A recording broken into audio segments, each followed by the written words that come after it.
Audio কথনে সবাইকে স্বাগত জানাচ্ছি। আমরা শুরু করেছিলাম সমরেশ মজুমদারের লেখা উপন্যাস ছায়ার শরীর। উপন্যাসটি আমি মোট ৬টি পর্বে ভাগ করে পড়ব। প্রথম ২টি পর্ব আমি আগেই পড়েছি এবং আপলোড করেছি। আজকে আমি পড়ছি উপন্যাসটির ৩য় পর্ব।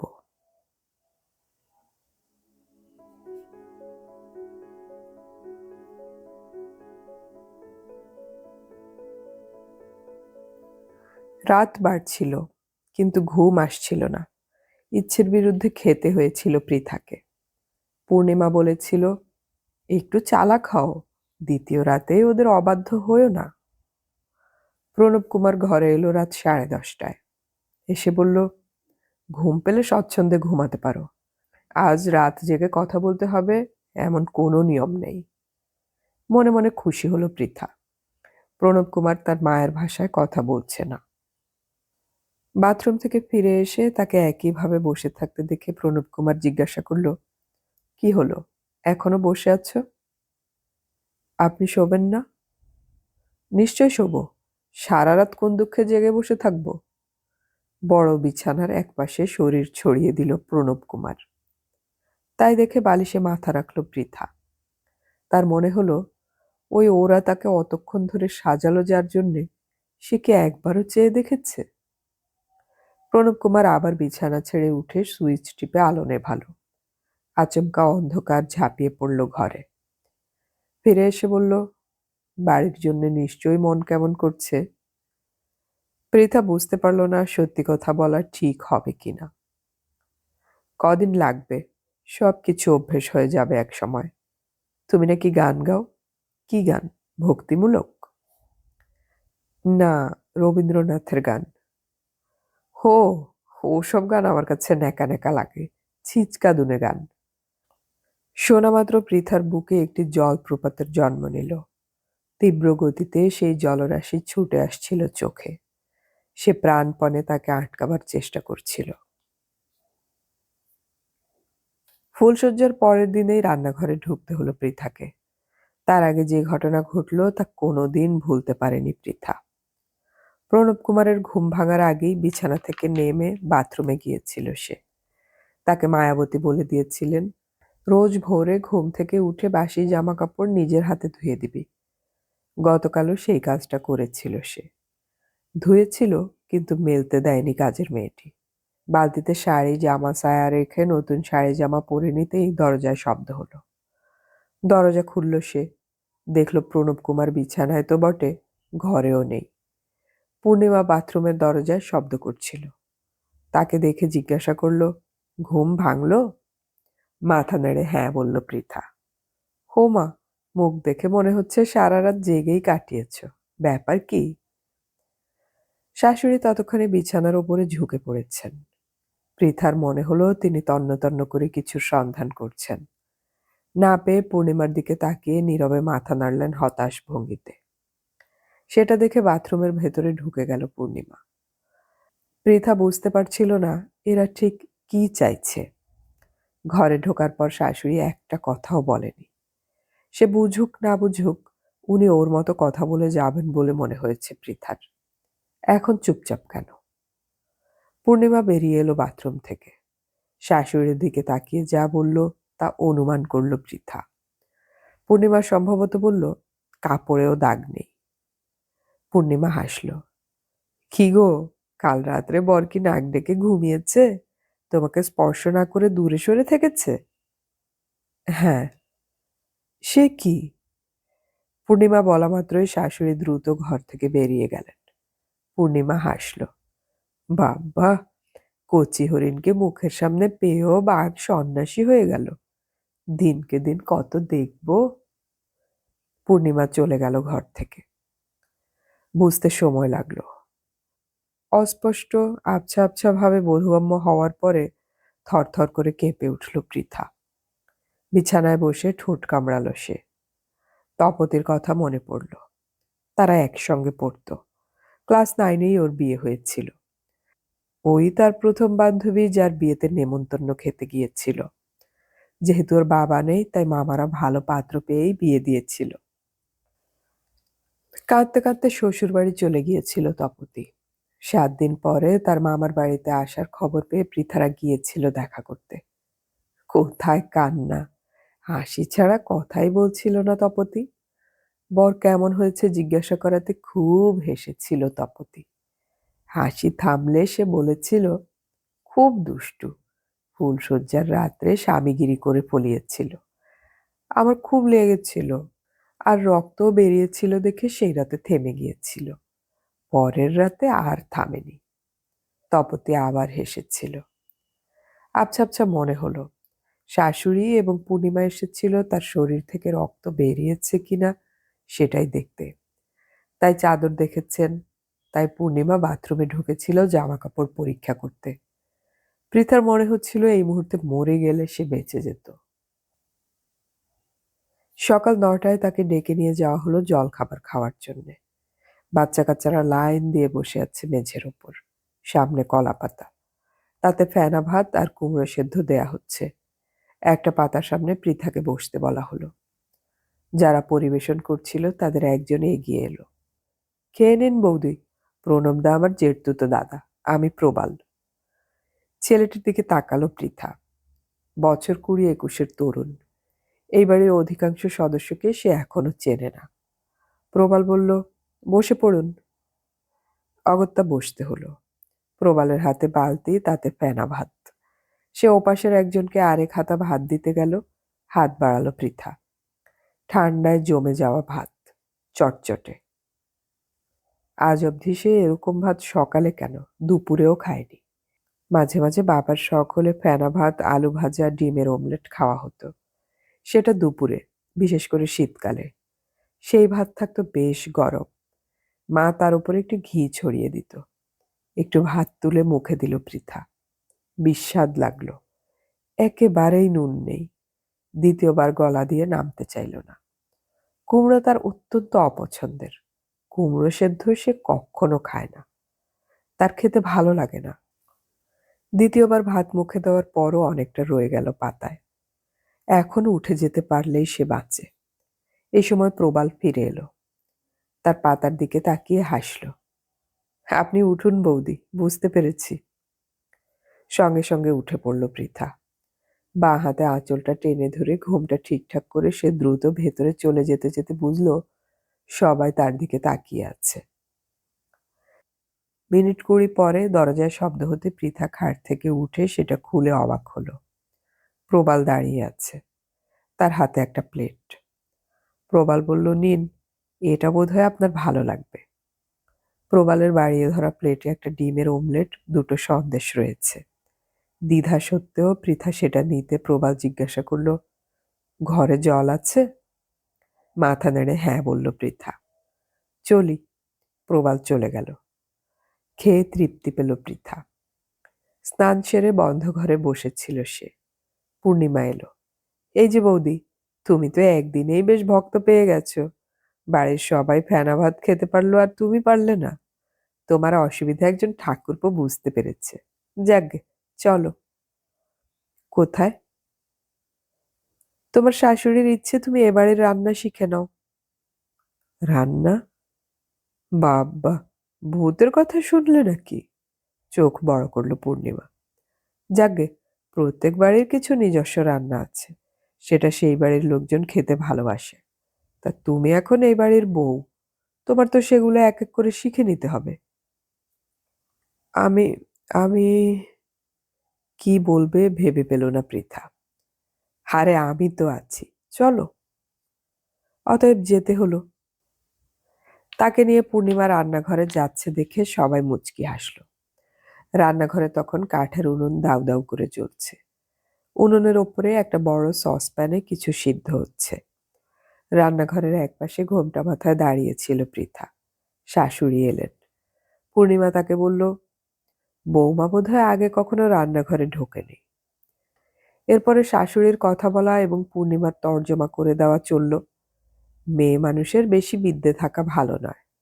এবং তারপরে, শোনো, তুমি হলে নতুন বউ, আমার বাড়ির কোনো নিয়মই জানো না। এই বাড়িতে দিনের বেলায় মেয়ে মানুষ পুরুষদের সঙ্গে এক ঘরে থাকে না। একজন প্রৌঢ়া এগিয়ে এলেন। তাকে পূর্ণিমা বলল মাংসের ঝোল রান্না করে দেখাতে। দ্বিতীয় রাত্রে প্রণব কুমার স্বামিত্বের অধিকার প্রয়োগ করল। সকালবেলা ঘুম ভাঙা মাত্র প্রণব কুমার আজ ঘর থেকে বেরিয়ে গেল না।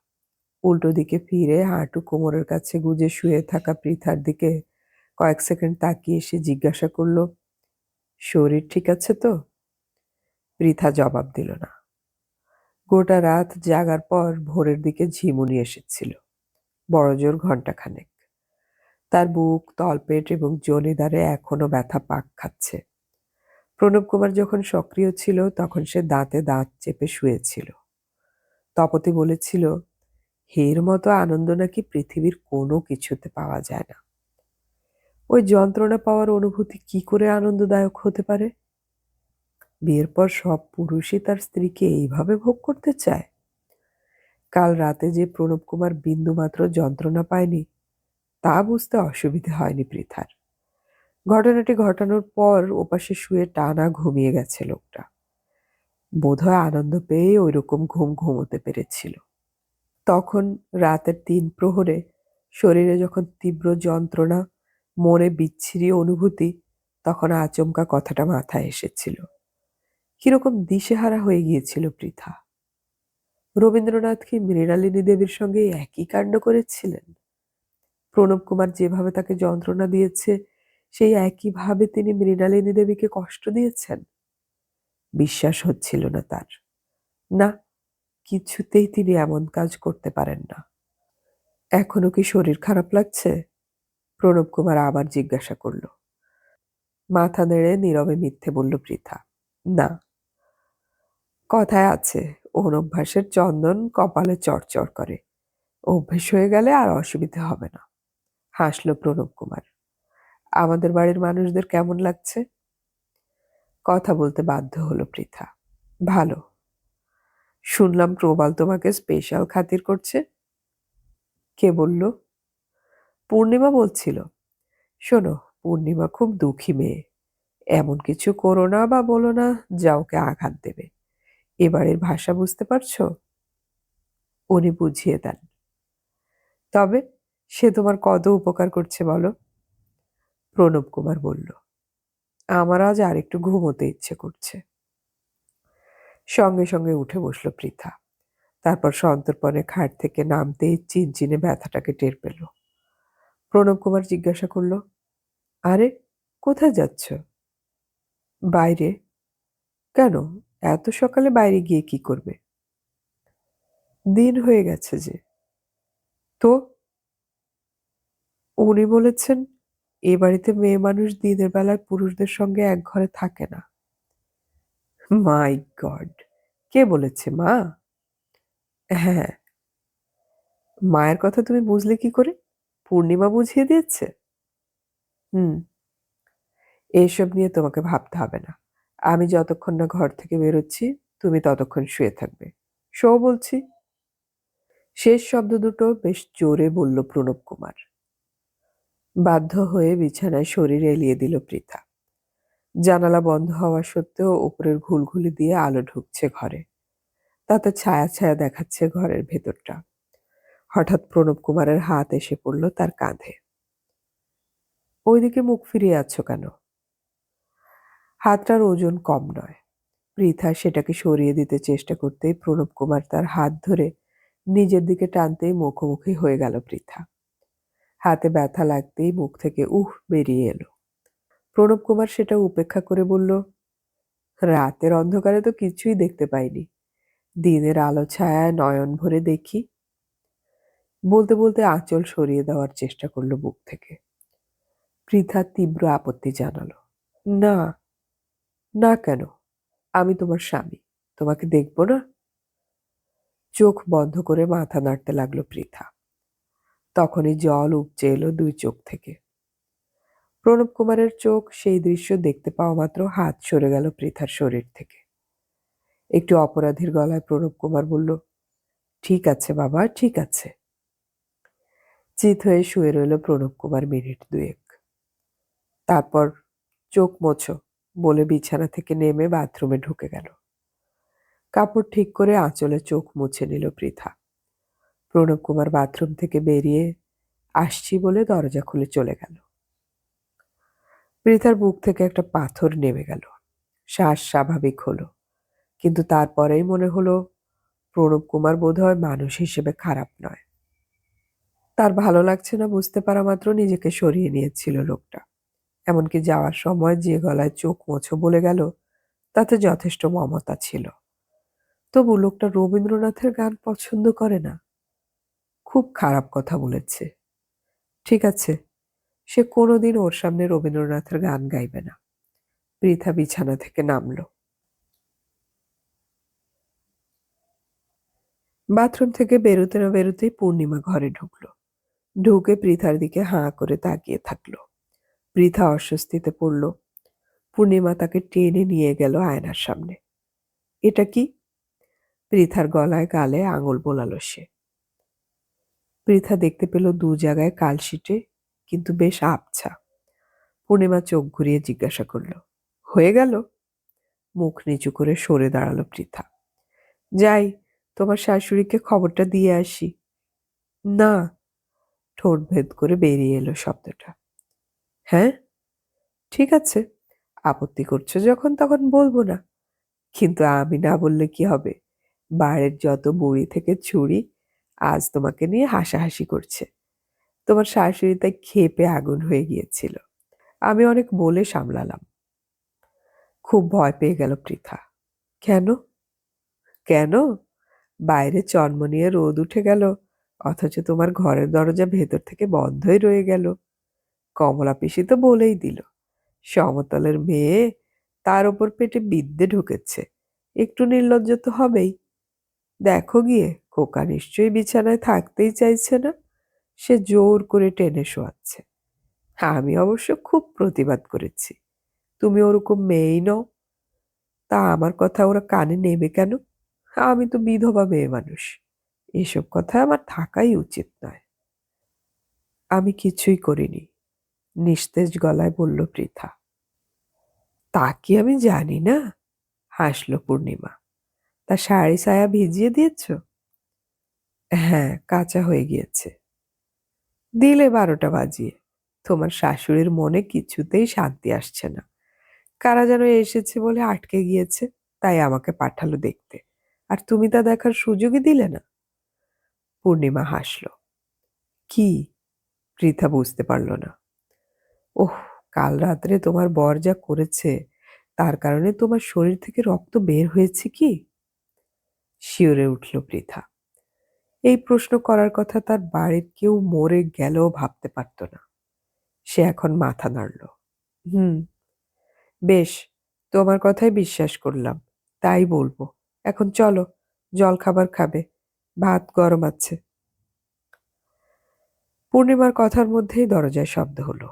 পূর্ণিমা গলা নামিয়ে বলল, তোমার শাশুড়ি বোধহয় আর ধৈর্য রাখতে পারল না। সে এগিয়ে গিয়ে দরজা খুলেই মেজাজ হারালো। তুই? বৌদির ব্রেকফাস্ট, আপ্যায়ন থেকে নিয়ে এলাম, গরম গরম ফিশ ফ্রাই। বাবা, হঠাৎ বৌদির জন্য এত দরদ? দরদ আবার কি? প্রণবদা টাকা দিয়ে কিনে আনতে বললে আমি কি পারবো না বলবো? এই নিন বৌদি। দোকান থেকে দেওয়া খাবারের বাক্স পৃথার দিকে এগিয়ে ধরল প্রবাল। নাও, পুতুলের মতো দাঁড়িয়ে থেকে কি হবে? প্রথম প্রেমের উপহার। এ বাড়ির কেউ আজ অবধি মুখ ধুয়ে ফিশ ফ্রাই খাওয়ার কপাল করে আসেনি, তুমি এসেছ। প্যাকেট নিয়ে পৃথার হাতে গুজে দিল পূর্ণিমা। প্রবাল আরেকটু এগিয়ে এসে ফিস ফিস করে বলল, ওর মধ্যে 2টো ফ্রাই আছে। দুটো? খেতে পারবে? নাক কোচকালো পূর্ণিমা। বৌদির একার জন্য নাকি? প্রণবদা বলল, যাস, যাচ্ছিস যখন তখন 2টো নিয়ে আয়। পূর্ণিমার মন যদি চায় তাহলে আমার ঘরে বসে খেয়ে নিতে পারে, তাই তো 2টো এনেছি। প্রণবদা আমাকেও খেতে বলেছিল। আমি ফিশ ফ্রাই না খেয়ে বিকেলে ফিশ কবিরাজি খাবো। ঘুরে দাঁড়ালো প্রবাল। ভয় নেই, আমি তো দেখছি না তুমি খাচ্ছ কিনা, তাই কাউকে বলবো না। প্রবাল চলে গেল। পূর্ণিমা গালে হাত দিল। কি ভয়ঙ্কর ছেলে রে বাবা! কি হবে এখন? পৃথা জিজ্ঞাসা করল। ওগুলো তুমিই খেয়ে নাও। আমি তো এত খাবার কখনো খাইনি, তোমার জন্যেও তো এনেছে। খেয়ে মরি আর কি। হিন্দু ঘরের বিধবা মাছ মাংস ডিম ছুঁই না। খুব কষ্ট হয় বলে তোমার শ্বশুর পেঁয়াজ খেতে বলেছেন। সেই আমি যদি ফিশ ফ্রাই খাই তাহলে রক্ষে থাকবে? চারদিকে ছি ছি শুরু হয়ে যাবে। বিধবাদের আমিষ খেতে নেই তা পৃথা শুনেছে, কিন্তু শিবানী দিদিমা বিধবা হওয়া সত্ত্বেও মাছ খান। বাবা বলেছে প্রোটিন না খেলে কি করে চলবে। শিবানী দিদিমার ছেলে নাকি বলেছে তাহলে আমিও মাছ মাংস ছেড়ে দেব। পৃথা বলল, প্রবল তো বলল কাউকে বলবে না। বিশ্বাস কি? স্বার্থে ঘা পড়লেই মুখ খুলবে। উনি যখন বলেছেন তখনও নিশ্চয়ই শুনবে। না বাবা, অনেক দিন খাইনি, আজ খেলে যদি বমি হয়ে যায়। মাছের গন্ধটাও তো মনে নেই। মাথা নাড়ল পূর্ণিমা। একটু খেয়ে দেখো, ভালো না লাগলে খাবে না। হেসে ফেলল পূর্ণিমা। হিন্দু বিধবার গল্প জানো? এক হিন্দু বিধবা তার বোনের বাচ্চাকে খুব আদর করছিল। 1 বছরের বাচ্চা, খুব দুষ্টু। বাচ্চাটা আদর পেয়ে মাসিকে হাম খেতে চাইল। মাসি তাড়াতাড়ি বাচ্চাকে কোল থেকে নামিয়ে দিল। বোন ব্যাপারটা দেখে কারণ জিজ্ঞাসা করলে সে জবাব দিল, আমি বিধবা মানুষ হয়ে চুমু খাই কি করে। হেসে গড়িয়ে গেল পূর্ণিমা। হাসল পৃথাও। এই প্রথম তার পূর্ণিমাকে সহজ বলে মনে হচ্ছিল। সে আবার অনুরোধ করতে পূর্ণিমা একটু ভেবে বলল, এত করে যখন বলছো, বেশি খেতে পারবো না কিন্তু। দাঁড়াও, দরজায় ছিটকিনিটা তুলে দেই। মাঝারি সাইজের ফিশ ফ্রাই, কিন্তু খেতে বেশ ভালো। কিন্তু কিন্তু মুখ করে দাঁতে কাটল পূর্ণিমা। চোখ বন্ধ করে চিবিয়ে নিয়ে বলল, না, গন্ধ লাগছে না। উফ, কত কাল পরে খাচ্ছি। পৃথার খাওয়া শেষ হওয়ার আগেই পূর্ণিমার শেষ হয়ে গেল। সে চলে গেল বাথরুমে। গিয়ে বলল, পেস্টটা নিচ্ছি। আঙুলে পেস্ট মাখিয়ে দাঁত মেজে মুখ ধুয়ে ঘরে এসে বলল, আহ। আর তখনই রবীন্দ্রনাথের কথা মনে পড়ে গেল। রবীন্দ্রনাথ তার ছেলের সঙ্গে কোনো কুমারীর বিয়ে দেননি। প্রতিমা দেবী বিধবা ছিলেন। রবীন্দ্রনাথ তার সঙ্গেই ছেলের বিয়ে দেন। সে পূর্ণিমাকে জিজ্ঞাসা করল, একটা কথা জানতে চাইব? বলো। তুমি এত সুন্দরী, এমন কিছু বয়সও নয়, আবার বিয়ে করলে না কেন? কি হবে বিয়ে করে? কেন? আমার সিংহ রাশি, রাক্ষসগণ, বিয়ে করলেই স্বামীকে খেয়ে ফেলব। জোরে হেসে উঠল পূর্ণিমা। না না, সত্যি কথা বলো। যাকে মনের মানুষ বলে ভাবতাম তার ক্ষমতা নেই আমাকে বিয়ে করার। বাকি সব তো আমার কাছে বনের মানুষ। মনে ধরবে কেন? এগিয়ে গিয়ে দরজার ছিটকিনি নামিয়ে দিল পূর্ণিমা। তার ক্ষমতা নেই কেন? নিয়ম ভাঙতে গেলে বুকে সাহসের দরকার হয় ভাই। আমি বুঝতে পারলাম না। সব বোঝার চেষ্টা করতে নেই, তাতে ভালো থাকা যায়। বুঝলে বেশিরভাগ সময় দুঃখ বাড়ে। চা খাবে? না, আজ আমার খুব ইচ্ছে করছে চা খেতে। আপনার চা খাওয়াও বারণ? আগেকার দিনে ছিল, চা পান সব বারণ। কোনো নেশা করা চলবে না। যাই, একটু চায়ের ব্যবস্থা করি। তুমি আসবে নাকি? রাজি হলো পৃথা। ইতিমধ্যে জলখাবার খাওয়া শেষ হয়ে গেছে। পূর্ণিমা রান্নাঘরের দিকে চলে গেলে বাচ্চারা তাকে ঘিরে দাঁড়ালো। অপলক দৃষ্টিতে তাকিয়ে আছে ওরা, যেন বিস্ময় কিছুতেই কাটছে না। এই সময় শাশুড়ি এগিয়ে এলেন সামনে। তুমি কেমন আছো? মানে বুঝতে পেরে পৃথা মাথা নাড়ল। ভালো। শাশুড়ি কিছু বললেন। উচ্চারণে বাক্যটি দুর্বোধ্য হয়ে গেল।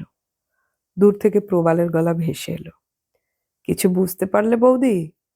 দাদার জন্য রোজ এক একটা রান্না শিখে নিতে বলেছেন। শাশুড়ি বেশ জোরে ধমকে দিলেন প্রবালকে। তারপর যা বললেন তা পূর্ণিমা এসে বুঝিয়ে দিল। তোমার শাশুড়ি চাইছেন খুব তাড়াতাড়ি শুধু বোঝা নয়, বাড়ির ভাষাও যেন বলতে পারো, নইলে এ বাড়ির বউ হবে কি করে। তারপর গলা নামিয়ে বলল, প্রবালকে প্রশ্রয় দিও না, বসতে দিলে শুতে চাইবে। ও তোমার চেয়ে বেশি বড় নয় যে। ভোরবেলায় সেই যে ঘর থেকে বেরিয়ে যায় প্রণব কুমার, ফিরে আসে রাতের খাওয়া সেরে। এই ঘরে ওর জিনিসপত্র কিচ্ছু নেই, জামা কাপড়ও রাখেনি। তার মানে প্রণব কুমারের আরেকটা ঘর আছে। কিন্তু এইসব নিয়ে মাথা ঘামায়নি পৃথা। সকাল সন্ধ্যা তাকে মাথায় আঁচল তুলে পুতুলের মতো ভেতরের বারান্দায় দাঁড়িয়ে থাকতে হয়। পূর্ণিমা তাকে বলেছে, বয়স্করা দাঁড়িয়ে থাকলে সে যেন চেয়ারে বা মোড়ায় না বসে থাকে। শুধু দুপুরবেলায় খাওয়া দাওয়ার পর নিজের ঘরে আসতে পারে সে। একা থাকাটা বেশ স্বস্তির। এখন যদি প্রণব কুমার ঘরে থাকতো, তাহলে মেরুদণ্ড সোজা করে রাখতে হতো। এখন হাতে বই না পাওয়ায় খুব ফাঁকা ফাঁকা লাগে। বিয়ের আগের দিন থেকে সেই যে বই পড়া বন্ধ হয়ে গেছে, সেটা যদি সারা জীবন ধরে হয়। আঁতকে ওঠে পৃথা। তাহলে সে ফিরে যাবে বাবার কাছে। রাতে প্রণব কুমার বিছানায় এসেই সক্রিয় হলো। কয়েক মিনিট পরে খানিকটা দূরে সরে গিয়ে জোরে জোরে শ্বাস নিতে নিতে সে জিজ্ঞাসা করল, তোমার কি খারাপ লাগলো? কি জবাব দেবে পৃথা? সে চুপ করে থাকলো। একটু পরে প্রণব কুমার জিজ্ঞাসা করল, এখানে তোমার কোনো অসুবিধা হচ্ছে? উত্তর দিল না পৃথা। অসুবিধে তো অনেক হচ্ছে, সেসব বললে যদি খারাপ ভাবে। তোমার কিছু দরকার হলে বলতে পারো। প্রণব কুমারের গলায় আন্তরিকতা স্পষ্ট। বই পেলে ভালো হতো, মিহি গলায় বলল পৃথা। বই? কি বই? গল্পের বই। ও, ঠিক আছে। সকালে পূর্ণিমা ঘরে ঢুকে বলল, হের পৌষ মাস ওর সর্বনাশ। মানে? মানে আর কি, তুমি অত খুকি নও যে বুঝতে পারবে না। সত্যি আমি বুঝতে পারছি না। বিয়ে করে তোমার বরের এখন পৌষ মাস চলছে, বিয়ে দিয়ে তোমার শাশুড়ির সর্বনাশ হয়েছে। যে ভাষায় তোমাকে গালাগাল করছে তা শুনলে পেট খারাপ হয়ে যেত।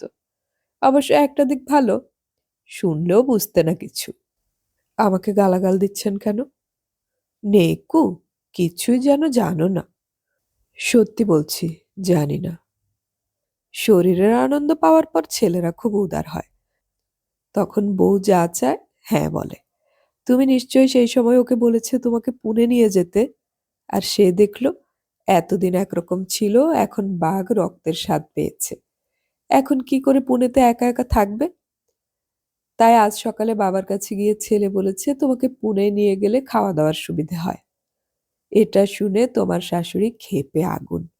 কাল ছেলে তার বউকে ফিশ ফ্রাই খাইয়েছিল জেনে এমনিতেই মুখ গোমড়া করেছিল। এখন বলছে এবারের আদব কায়দা ভাষা না শেখা পর্যন্ত তোমাকে কোথাও যেতে দেওয়া হবে না। হাই তুলল পূর্ণিমা। আমার হয়েছে বিপদ। গতবার তোমার শাশুড়ির ছেলের খাওয়ার অসুবিধে হচ্ছে শুনে আমাকে পাঠাতে চেয়েছিল। শেষ মুহূর্তে তোমার শ্বশুর বেঁকে বসায়, যাওয়া হয়নি। এবার আবার সেই তাল না তোলে। অবাক হয়ে গেল পৃথা। তারপরেই মনে হলো পূর্ণিমা প্রণব কুমারের সম্পর্কিত ভাই। ভাইয়ের বাড়িতে বোন তো যেতেই পারে। এই সময় দরজায় টোকা পড়ল। পূর্ণিমা উঠল। এসে গেছে। দরজা খুলতেই প্রবাল ঘরে ঢুকল। ওর এক হাতে খাবারের প্যাকেট, অন্য হাতে বই। পূর্ণিমা জিজ্ঞাসা করল, মোগলাই পরোটা পাওয়া গেল? সকালে মোগলাই পরোটা হয় না, চিকেন কাটলেট এনেছি। ও, টাকা ফেরত এসেছে? 5 টাকা। আমার সার্ভিস চার্জ দেবে না? আমি গরিব মানুষ, আমার কাছে টাকা চাইতে তোর লজ্জা করছে না? হো বাবা, বৌদি নাও, দাদা পাঠিয়েছে। পৃথার দিকে একটা বাংলা বই এগিয়ে দিতেই পৃথা খপ করে ধরল। ধরতেই মনে হলো কতদিন পরে সে বইয়ের স্পর্শ পেল। কি বই ওটা? নভেল নাকি? শরৎচন্দ্র চট্টোপাধ্যায়ের গৃহদাহ। প্রবাল বলল। পূর্ণিমা বলল, শুনেছি তোমার নাকি নভেল পড়ার খুব শখ। তুমি পড়ো না? পৃথা বইটাকে বুকে চেপে ধরেছিল। না, বিধবা মেয়ে মানুষদের নভেল পড়া উচিত নয়। হোমা, কেন? নভেল পড়লে চরিত্র খারাপ হতে পারে। আমার চরিত্র খারাপ হলে মাথার উপর ভদ্রবাড়ির ছাদ জুটবে না গো, বাজারে নাম লেখাতে হবে। হেসে প্রবালের হাত থেকে খাবারের প্যাকেট নিয়ে বলল পূর্ণিমা, তোর কোনো কাজ নেই? কেন? দাঁড়িয়ে দাঁড়িয়ে মেয়ে মানুষের কথা শুনছিস? এই জন্যই বলে, কাজের বেলায় কাজী, কাজ ফুরোলেই পাজি। দরজা খুলে প্রবাল বলল, কাল থেকে তুমি বললে কিছুতেই খাবার আনবো না। দরজার ছিটকিনি তুলে দিয়ে পূর্ণিমা বলল, স্বাদ হলো মোগলাই পরোটা খাবো। কত বছর খাইনি ও জিনিস। আনলো চিকেন কাটলেট। হে বাড়িতে চিকেন ঢোকা নিষেধ জানো? মাথা নেড়ে না বলল পৃথা। খাও, দেখেছ সঙ্গে পেঁয়াজ আনেনি। ভীষণ বদ ওই ছেলেটা। চিকেন কাটলেটে কামড় দিল পূর্ণিমা। দিতেই তার চোখ বন্ধ হয়ে গেল। সকালবেলায় এসব খাওয়ার অভ্যেস ছিল না পৃথার। খানিকটা ভেঙে মুখে দিয়ে বলল, আমি পুরোটা খেতে পারবো না। কেন? চিবিয়ে খাচ্ছিল পূর্ণিমা। কিরকম গা গুলিয়ে উঠল। বাবা, ফুলশয্যার 3 দিন পরে কারো গা গোলায় জীবনে শুনিনি। 1.5 কাটলেট খেয়ে দাঁত মেজে মুরগির অবশিষ্ট অংশগুলো কাগজে মুড়ে পূর্ণিমা বেরিয়ে যাওয়া মাত্র উপর হয়ে শুয়ে বই খুলল পৃথা। আহ! অক্ষরগুলো এমন আঁকড়ে ধরল পৃথাকে যে সে জগৎ সংসার ভুলে গেল। সে কিছুতেই বুঝতে পারছিল না অচলা কাকে ভালোবাসে, সুরেশ না মহিমকে। এই দুটো পুরুষ দুরকমের। যেন অনেক কাল অভুক্ত থেকে মরুভূমিতে হাঁটার পর আচমকা জল দেখলে অভিযাত্রীদের যে অবস্থা হয়, পৃথার তাই হলো। দরজায় যে শব্দ হচ্ছে তা তার কানেই ঢোকেনি। শেষ পর্যন্ত একটা বাচ্চা মেয়ে দরজা ঠেলে ভেতরে এসে চেঁচিয়ে যা ঘোষণা করলো, তার সবটা বুঝতে না পারলেও পৃথা অনুমান করলো তাকে কেউ ডাকছে। সে বিছানা থেকে নেমে শাড়ি ঠিক করে চুল আঁচড়ে নিতেই মেয়েটি তার আঙুল ধরল। যেন তাকে স্পর্শ করে সে খুব গর্বিত হচ্ছে এমন ভঙ্গিতে ঘর থেকে বের করে নিয়ে এলো। পৃথা দেখল মেয়েটি তাকে রান্নাঘরের দিকে না নিয়ে গিয়ে উঠোন পেরিয়ে যে ঘরটিতে নিয়ে গেল সেখানে একটা ইজি চেয়ারে শ্বশুরমশাই বসে আছেন। তার খানিকটা তফাতে প্রণব কুমার এবং শাশুড়ি দুটো চেয়ারে সোজা হয়ে বসে। এপাশে আরেকজন বৃদ্ধ মানুষ লাঠি হাতে রয়েছেন। শ্বশুরমশাই বললেন, এসো বৌমা, বসো। পৃথা বসল না। ঘোমটা সামনের দিকে সামান্য টেনে দিল। শ্বশুরমশাই বললেন, তোমাকে ডেকেছি দুটো কারণে। তোমার শাশুড়ি বলছেন তুমি নাকি সকালে জল খাবার খাও না। দুবেলা ভাতও নাকি খেতে হয়, তাই বলে খাও। কি ব্যাপার, তোমার কি শরীর খারাপ হয়েছে? মাথা নেড়ে না বলল পৃথা। তাহলে না খেলে শরীর থাকবে কি করে? ঘোমটার আড়াল রেখে স্বামীকে আর চোখে দেখে নিয়ে পৃথা বলল, আমি তো খাই। সঙ্গে সঙ্গে শাশুড়ি দ্রুত যা বললেন তা বোধগম্য হলো না পৃথার। ঠিক আছে ঠিক আছে, হাত তুলে স্ত্রীকে থামালেন শ্বশুরমশাই। 2 নম্বর কথা হলো, তুমি এই বাড়ির বউ হয়ে এসেও দূরে দূরে থাকছো। ভাষা শেখার চেষ্টা করছো না, রান্নাও নয়। বাড়ির বড় বউয়ের উপর সমস্ত সংসার একদিন নির্ভর করবে। তার জন্য নিজেকে তৈরি করো। আমি জানি এসব একদিনে সম্ভব নয়, কিন্তু চেষ্টা তো করতে হবে। শ্বশুরমশাই ছেলের দিকে তাকালেন। তারপর বললেন, তোমার বাবার সঙ্গে আমার কথা হয়েছিল যে 3 দিনের জন্য তুমি দিরাগমনে বাপের বাড়িতে যাবে। কিন্তু প্রণব চাইছে না যেতে, কারণ তাকে অফিস থেকে ডেকে পাঠিয়েছে। কোনো একটা জরুরি দরকারে তাকে যে ছুটি দেওয়া হয়েছিল তা কমিয়ে তাড়াতাড়ি জয়েন করতে বলা হয়েছে। দিরাগমনে গেলে তোমাকে নিয়ে আবার এ বাড়িতে ফিরে আসার সময় তার নেই। তাই তোমার শাশুড়ি চাইছেন প্রণব সামনের বছরের ছুটিতে এলে তোমাকে সঙ্গে নিয়ে দিরাগমনে যাবে। অর্থাৎ একটা বছর পিছিয়ে গেল ব্যাপারটা। সময় যেভাবে দ্রুত চলে যায়, 1 বছর দেখতে দেখতেই চলে যাবে। এখন তোমার কিছু বলার থাকলে বলতে পারো। পৃথার দুটো পা অবশ হয়ে যাচ্ছিল।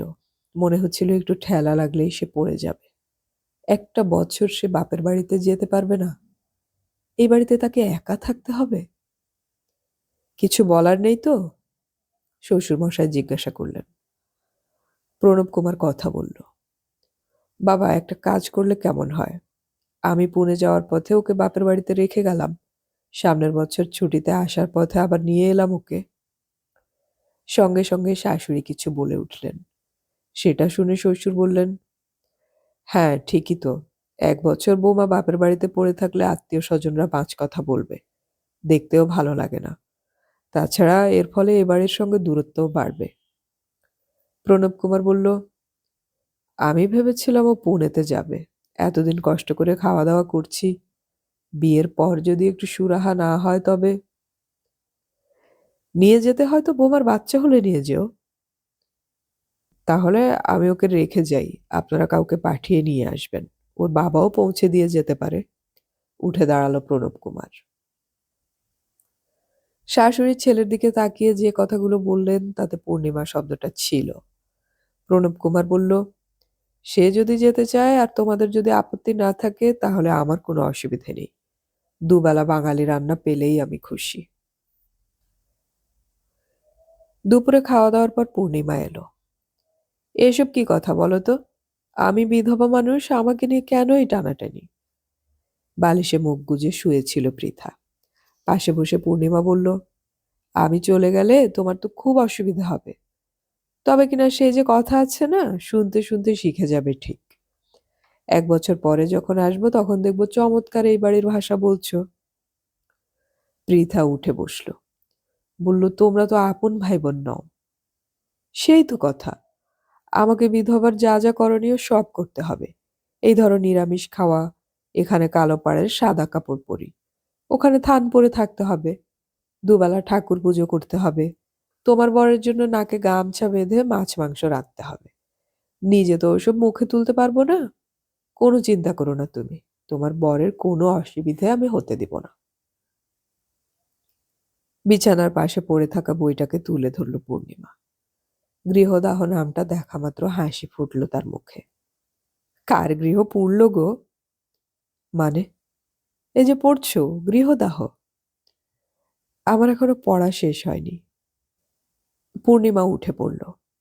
আমার গৃহ তো কবেই পুড়ে ছাই হয়ে গিয়েছে। ওই যে বলে, ঘর পোড়া গরু, আমি তাই। সেই জন্য তুমি নিশ্চিন্তে থেকো, কারো গৃহ আমি দাহ করব না। পূর্ণিমা চলে গেল। কিন্তু প্রাণকুমারের সিদ্ধান্ত অনুযায়ী বাড়ির যত বয়স্কদের এক এক করে প্রণাম করে গেটের বাইরে দাঁড়িয়ে থাকা রিকশায় উঠল পৃথা। দুটো রিকশার অন্যটায় প্রণব কুমার বসেছিল। শ্বশুর মশাই বললেন, দুগ্গা দুগ্গা। পৃথা অবাক হয়ে ভাবছিল পূর্ণিমা কোথায় গেল। আজ সকাল থেকে সে তার ঘরে আসেনি, একবারও দেখতে পায়নি তাকে। বাস ছেড়ে দিল, দীর্ঘ পথ। কাল বিকেল বেজে যাবে। পৃথা বসেছিল লেডিস সিটে, ওপাশে প্রণব কুমার। বাসে ওঠার সময় সে ঘোমটা সরিয়ে দেখার চেষ্টা করেছে, পূর্ণিমাকে দেখতে পায়নি। তাহলে কি পূর্ণিমার যাওয়া বাতিল হয়েছে? একটু একটু করে স্বস্তি ফিরে আসছিল। সন্ধ্যের মুখে বাস একটা জনপদে থামলে প্রণব কুমার এগিয়ে এলো। আমার পাশের সিট খালি হয়েছে, ইচ্ছে করলে বসতে পারো। ইচ্ছে হলো। দ্রুত উঠে দাঁড়ালো পৃথা। জানালার পাশের সিটে বসতেই ঘোমটা পড়ে গেল খোপার ওপর। সেদিকে তাকিয়ে পাশে দাঁড়ানো প্রণব কুমার বলল, বাহ। মুখ নিচু করল পৃথা। প্রণব কুমার জিজ্ঞাসা করল, কিছু খাবে? নিয়ে আসবো? ঘাড় নাড়ল পৃথা। প্রণব কুমার নিচে নেমে গেল। পৃথার মনে হলো মানুষটা খারাপ নয়, তাকে শ্বশুরবাড়িতে না ফেলে রেখে নিজের কাছে নিয়ে যেতে চেয়েছিল। কিন্তু রাতের বেলা যে এরকম ভয়ঙ্কর হয়ে ওঠে তা মোটেই ভালো লাগে না তার। এখন অবশ্য তার শরীরে তেমন যন্ত্রণা হয় না, কিন্তু ওই সময়টুকুতে লোকটা কিরকম পশু হয়ে যায়। লজ্জা, সংকোচ, সম্ভ্রমবোধ সব হারিয়ে ফেলে। তাহলে মানুষের সঙ্গে পশুর পার্থক্য কোথায়? সিঙ্গাড়া সন্দেশ নিয়ে ফিরে এলো প্রণব কুমার। অনেকগুলো। পৃথা নাম পৃথা মাথা নাড়ল। আমি একটার বেশি খেতে পারবো না। তাই খাও, আমার খিদে পেয়েছে। গোটা পাঁচেক সিঙ্গাড়া লোকটা বেমালুম খেয়ে নিল। সন্দেশও 3টে। বাড়ি থেকে আনা ফ্লাস্ক খুলে খানিকটা জল গলায় ঢেলে এগিয়ে ধরল পৃথার দিকে। সন্দেশের পর জল খেয়ে পৃথা বাইরের দিকে তাকাতেই বাস ছেড়ে দিল। কেমন লাগছে? খুব খুশি তো? পৃথা বুঝল না কি জবাব দিলে ঠিক হবে। আমি অবশ্য কালকের রাতটা তোমাদের বাড়িতে কাটিয়ে সকালের বাস ধরে কুচবিহারে চলে যাব। ওখান থেকে পুনে কত দূর জানো? না, অস্ফুট উচ্চারণ করল পৃথা। 3 দিন 3 রাত ট্রেনেই কেটে যাবে। একা একা যাওয়া কি যে বোরিং। অনেকটা সময় চুপচাপ কাটানোর পর পৃথা আর মুখ না খুলে পারল না। উনি সঙ্গে যাবেন বলেছিলেন। কে? পূর্ণিমাদি। তোমাকে বলেছে সে? হ্যাঁ। হাসল প্রণব কুমার। আমি তো শুনিনি, কেউ কিছু বলেনি। সে কি? হ্যাঁ, ও বলল আর তুমি ভাবলে আমার সঙ্গে পুনে যাচ্ছে। বাবা কখনো অ্যালাউ করতে পারে? ও তো মায়ের পেটের বোন নয়। হাসল প্রণব কুমার। ওর একটা অসুখ আছে। কি অসুখ? স্বপ্ন দেখার। ইচ্ছে মতো স্বপ্ন দেখে আর ভাবে বাস্তবে সেটা ঘটবে। হাত নেড়েছিল প্রণব কুমার। এই বাড়িতে বৈধব্য জীবনযাপন করতে হচ্ছে তো, মাছ মাংস খেতে দেয়া হয় না। আমি ওসব মানি না বলে লুকিয়ে চুরিয়ে খাইয়ে দেই। হয়তো স্বপ্ন দেখেছিল যদি সে পুনে যায় তাহলে সধবা অবস্থায় যেমন ছিল তেমন থাকতে পারবে। ওখানে তো না বলার কেউ নেই। আরেকবার স্বপ্ন দেখলেই হলো। সত্যি ভেবে নিয়ে তোমাকে ওসব বলেছে। পাগল। পৃথার কানে শেষ কথাগুলো যাচ্ছিল না। পূর্ণিমাকে যে নিয়ে যাওয়া হচ্ছে না এটাই স্বস্তির। ডাক্তারবাবু তখনও চেম্বারে। মায়াবতী জামাইকে নিয়ে ব্যস্ত হয়ে পড়লেন। এখন যা রাত তাতে জল খাবার খেলে আর রাতের খাবার দেয়া যাবে না। প্রণব কুমারকে স্নানের ঘরে পৌঁছে দিয়ে তিনি দ্রুত চলে এলেন বড় মেয়ের কাছে। পই পই করে বললাম আজ তুমি চেম্বারে যেও না, তবু কথা কানে নিল না। জামাই তো খারাপ ভাবতেই পারে। শ্বশুরের এত টাকা দরকার যে সে আসছে জেনেও চেম্বার করছে। নিতা গম্ভীর গলায় বলল, বাবা এসে পড়লো বলে। তাছাড়া তুমি আছো, আমরা আছি। জামাইবাবুর অসুবিধে হচ্ছে কোথায়? মায়াবতী ধমকালেন। চুপ কর। হ্যাঁ রে পৃথা, এই সময় জামাই কি খায় রে? জানি না। জানি না মানে? তুই দেখিসনি? না। নিতা বলল, এই সময় জামাইবাবু যদি বাইরে বন্ধুদের সঙ্গে আড্ডা মারে তাহলে দিদি দেখবে কি করে? পৃথা বলল, তা নয়।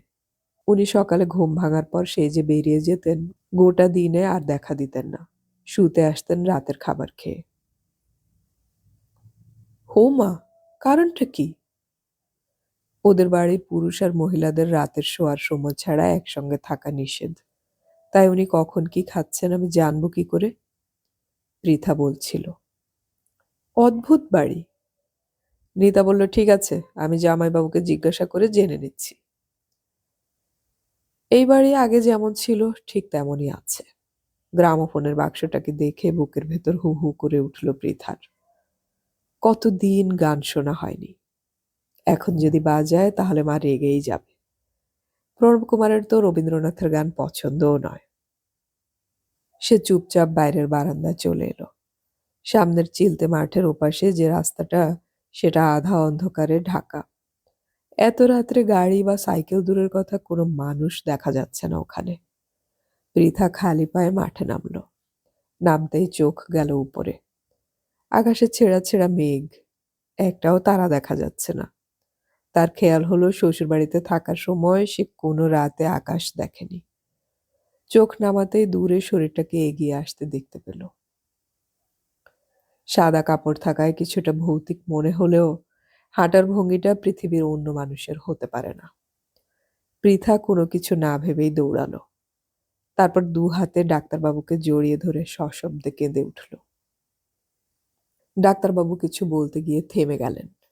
তার কণ্ঠ কান্নায় রুদ্ধ। প্রায় মিনিট খানেক লাগলো সামলে উঠতে। ডাক্তারবাবু জিজ্ঞাসা করলেন, কেমন আছিস মা? মাথা নাড়ল পৃথা। ভালো না, একটুও ভালো না।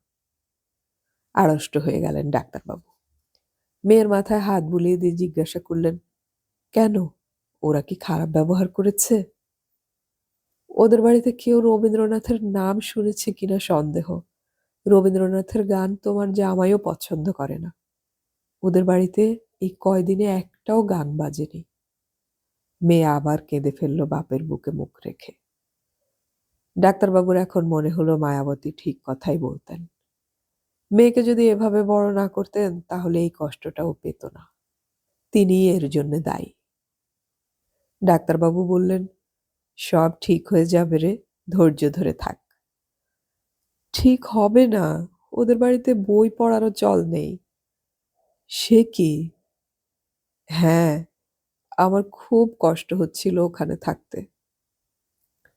বুঝতে পারছি। তারপর জিজ্ঞাসা করলেন, তোর শ্বশুর শাশুড়ি? শ্বশুর বাইরের দিকে থাকতেন, কিন্তু শাশুড়ির কথা কিছুই বুঝতে পারতাম না। একজন বুঝিয়ে দিল। উনি যেসব কথা বলতেন তা 100 বছর আগের শাশুড়িরা বলতো। তুমি আমাকে কেন ওই বাড়িতে পাঠালে? মেয়েটি মুখ তুলল। সেই নির্জন রাস্তায় পাতলা অন্ধকারে দাঁড়িয়ে ডাক্তারবাবু অসহায় চোখে মেঘেদের দেখলেন। তার হৃৎপিণ্ডের শব্দ বেড়ে যাচ্ছিল। কোনো মতে জিজ্ঞাসা করলেন, জামাই? জামাই কিরকম ব্যবহার করেছে? শ্বাস ফেলল পৃথা। একটু চুপ করে থেকে বলল, আমার জন্য বই কিনে পাঠিয়ে দিয়েছিল। 2 দিন দোকান থেকে জলখাবার আনিয়ে দিয়েছিল। কেন? ওখানকার জলখাবার কি ভালো ছিল না? ঠান্ডা হয়ে যাওয়া ফেনা ভাত খেতে আমার একটুও ভালো লাগতো না। বুকের শব্দ জামাইয়ের কথা শোনার পর একটু একটু করে শান্ত হচ্ছিল। ডাক্তারবাবু বললেন, তোর সঙ্গে খারাপ ব্যবহার করেনি, তাই না? আমাকে ওর সঙ্গে পুনে নিয়ে যেতে চেয়েছিল। শাশুড়ি রাজি হয়নি। আজ হয়নি, কাল হবে। তোকে সে নিশ্চয়ই নিয়ে যাবে। আমি জানি না। দেখ, জামাই তোর সঙ্গে খারাপ ব্যবহার করেনি, অসম্মান করেনি। তোর জন্য বই এনে দিয়েছে। সেই তো তোর সব। ওর বিরুদ্ধে তোর তো কোনো অভিযোগ নেই। আছে। আছে? হকচকিয়ে গেলেন ডাক্তারবাবু। হ্যাঁ, আমার সঙ্গে ভালো করে আলাপ করেনি। আমি কি পছন্দ করি জানতে চাইনি। শুধু রাত্রে শুতে আসতো, ভোর হলেই বেরিয়ে যেত। আমার ওকে মাঝে মাঝে পশুর মতন মনে হতো। বলেই কেঁদে ফেলল পৃথা। আমি কি করব? সব ঠিক হয়ে যাবে। আমি তো আছি, মা। ডাক্তারবাবুর কথার মাঝখানেই গাড়ির হেডলাইটের আলো রাস্তা আলোকিত করে ছুটে আসছিল। একেবারে সামনে এসে জিপটা দাঁড়িয়ে গেল। নিচে নেমে এলো অনুপ। হো, আপনারা? দূর থেকে দেখে বুঝতেই পারিনি। তারপর দুজনের মুখের দিকে তাকিয়ে জিজ্ঞাসা করল, কিছু হয়েছে? না না, আজ পৃথা দিরাগমনে এলো তো তাই। ডাক্তারবাবু কথা শেষ করলেন না। হো, আচ্ছা চলি। অনুপ জিপ নিয়ে চলে যেতেই অন্ধকার হুড়মুড়িয়ে চারধার ঢেকে দিল। ডাক্তারবাবু বললেন, চল বাড়ি চল। বাবার হাত ধরে হাঁটছিল পৃথা। বাড়ির কাছাকাছি এসে ডাক্তারবাবু নিচু গলায় বললেন, শোন, এসব কথা যা আমায় বললি তার কাউকে বলিস না। কি সব কথা? পৃথা চোখ তুলল। ওই যে জামাইয়ের সম্বন্ধে যা বললি। পৃথা নিচু গলায় বলল, বাবা, আমি আর ছোট নই। এই কয়দিনে অনেক বড় হয়ে গেছি। সে বাবার হাত ছেড়ে দিল। কথাটা শুনতে একটুও ভালো লাগলো না ডাক্তারবাবুর। প্রণব কুমার চলে গেল সকাল 8টার বাস ধরে। যাওয়ার আগে লুচি, বেগুন ভাজা, আলুর তরকারি আর মাংস খেয়ে বলেছিল, চমৎকার রান্না হয়েছে। নিতা জিজ্ঞাসা করেছিল, কোন বাড়ির রান্না ভালো? মায়াবতী ধমক দিয়েছিল, ছি, এরকম কেউ জিজ্ঞাসা করে? তুমি কিছু মনে করো না বাবা, আমার মেজো মেয়েটা খুব বাচাল। প্রণব কুমার হেসে বলেছিল, একজন বোবা হলে আরেকজনকে বাচাল হতেই হবে। নিতা প্রতিবাদ করেছিল, আমার দিদি মোটেই বোবা নয়। ডাক্তারবাবু জিজ্ঞাসা করলেন, তোমার বাবা বলেছেন কাউকে পাঠিয়ে পৃথাকে নিয়ে যাবেন। সেটা কবে তা কি তুমি জানো? না, আন্দাজ করছি আর 2 রাত পরে। দিন সাতেক ও যদি এখানে থাকে তবে কি কোনো অসুবিধা হবে? দেখুন, আমি আমার বাবার ইচ্ছের বিরুদ্ধে কথা বলি না। মায়াবতী বললেন, এ তো খুব ভালো কথা। আজকাল এমন ছেলে খুব কম দেখা যায়। কিন্তু আমাদের ইচ্ছে তুমি পৃথাকে সঙ্গে নিয়ে গেলে ভালো হতো। মানে এক্ষুনি নিয়ে যেতে বলছি না, কয়েক মাস পরেও যখন ভালো রাঁধতে শিখে যাবে তখন নিয়ে গেলে খাওয়া-দাওয়ার ব্যাপারে তোমার সুবিধে হবে। মা চাইছেন ও আমাদের সংসারের একজন হয়ে যাক।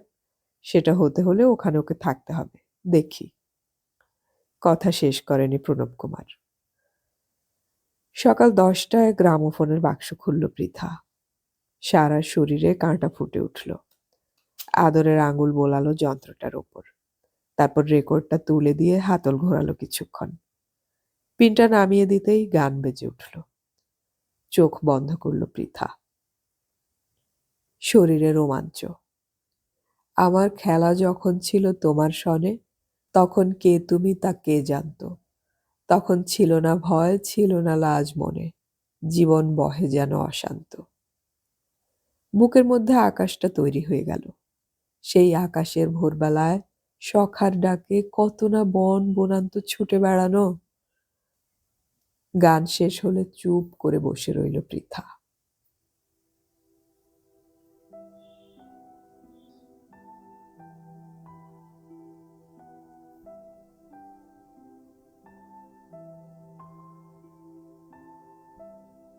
এতক্ষণ আমি পড়ে শোনালাম সমরেশ মজুমদারের লেখা উপন্যাস ছায়ার শরীর এর ৩য় পর্ব।